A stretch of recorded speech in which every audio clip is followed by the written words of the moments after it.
Hi, welcome back to Fox Highlights on FoxNews.com. So glad that you're here with us today. I'm Laura Engel, and you can find me on Twitter. There's my Twitter handle down below. Look forward to hearing from you and having you chime in on the conversation. Right now, we want to turn our attention to Thanksgiving. And of course, it's a wonderful time of year and bringing people together. But it's not going to be so easy for many people who have been affected by Hurricane Sandy and who may be less fortunate. Also, we want to introduce to you Ross Frazier, Director of Media Relations for Feeding America. Thank you so much for coming in today and speaking with us. And thank you for all the fine work that you do to help so many. Thank you. So let's first talk about Feeding America. What is Feeding America and how many people a year does Feeding America help? It's not just about Hurricane Sandy. You guys are doing this all the time. Right. Well, Feeding America is the network of all of the food banks in the country.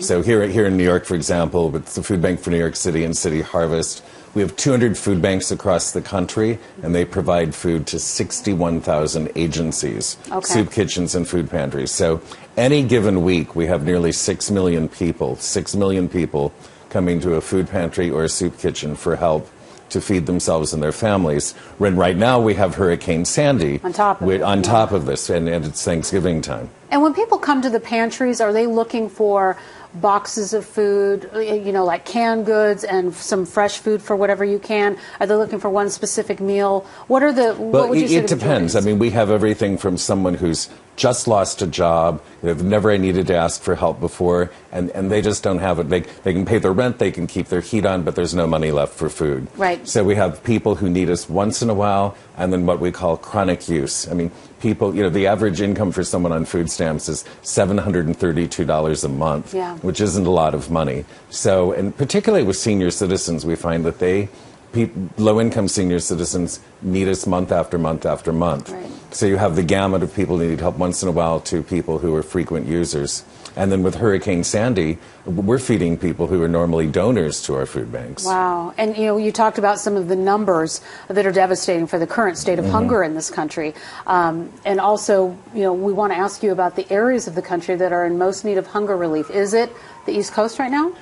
It's the East Coast now because there's an urgent situation, but hunger's prevalent in every community. Okay. We even have a map on our website, which is Map the Meal Gap, and you can look at any community and see what the rate of poverty, what the rate of hunger is in that particular community.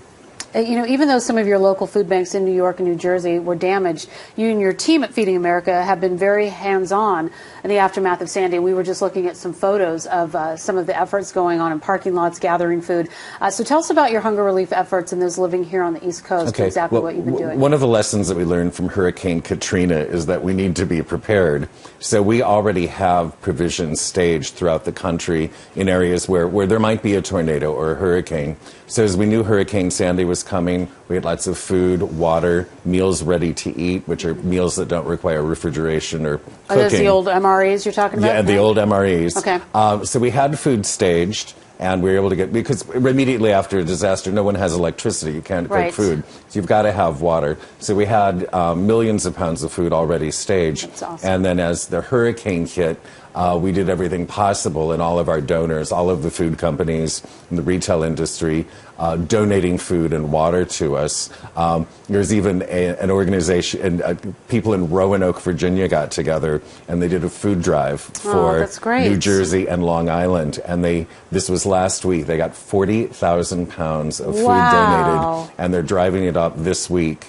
First to New Jersey and then a second truck to Long Island. That is incredible. Yeah. And in the immediate aftermath, you just had to get food to people. You just had to find them.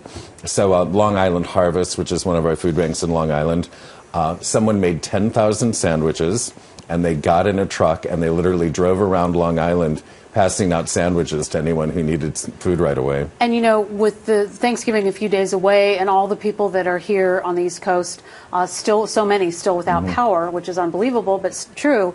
How do you, when you distribute the food, I'm imagining in my head boxes of canned food. Is it that? Is it the MREs that you keep? Well, what's happening right now is a lot of people, because they're displaced, we can't give them canned food because they don't have the ability to cook. So we're doing a lot more hot meal service than we normally do. Okay. And we're doing this in church basements, in schools. We're setting up tents wherever there are people. And sometimes it's difficult for the people to get to us, so we're going to them, taking food around. And it's not the normal distribution channels. Right. Yeah, you have to get creative, right? You have to get creative. How are some of the ways that you've been creative with this? Are you? Well, it's as I mentioned, literally putting sandwiches in a truck and driving around, and they were using bullhorns to say, "We have food, we have food. Right. If you need help, come and get it." And many of the food pantries that we normally serve, they're just not in business right now. Their electricity isn't on.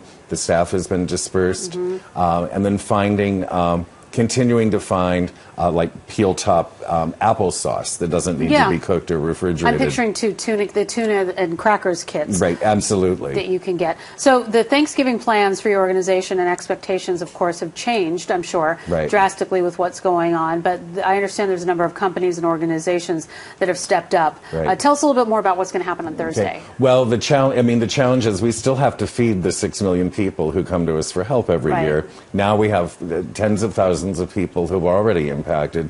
So the good news is people have been very generous. We have what we're doing is we're asking people to make contributions directly to the impacted food banks, so that for example, if I wanted to buy a can of tuna fish, it would cost me $1 and some change. Right. You donate $1 to a food bank, they have the means to probably buy 3 cans of tuna for that $1.